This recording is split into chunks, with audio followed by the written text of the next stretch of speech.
ইমানদার হন, তাহলে ইমানি রাজনীতি, মানবতার রাজনীতি, খেলার পথে ইনসানিয়াত করে তুলতে হবে। ভোটের সাথে ইমান জড়িত, ভোটের সাথে জীবন জড়িত। আপনি মিথ্যাকে, জুলুমকে, একক ধর্মের নামে অধর্ম, উগ্রবাদ, জঙ্গিবাদকে আপনি ভোট দিতে পারেন না। যারা মাদার শরীফ ভাঙ্গে তারা কাফেরীদের দল।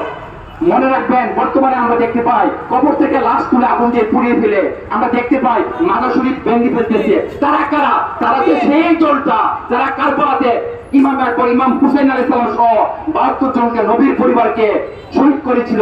তারা হচ্ছে সেই দল যারা বর্তমানে মাদার শরীফ ভাঙতেছে, ওলি আল্লাহর শানে বেয়াদবি করতেছে।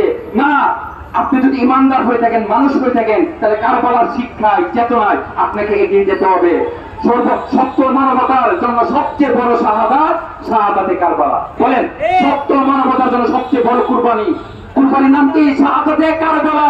যারা ইমাম আকবর, ইমাম হুসাইন আলাইহিস সালাম আমাদেরকে জীবন দিয়ে শিক্ষা দিয়েছেন, গড়ে তোলা মানবতার রাষ্ট্র, মানবতার দুনিয়া। আজ থেকে আমরা সবাই মানবতার পক্ষে, মানবতার রাজনীতি, মানবতার রাষ্ট্র, ইনসানিয়ত বিপ্লব গড়ে তুলব। সবাইকে ধন্যবাদ। আসসালামু আলাইকুম ওয়া রাহমাতুল্লাহি ওয়া বারাকাতুহু।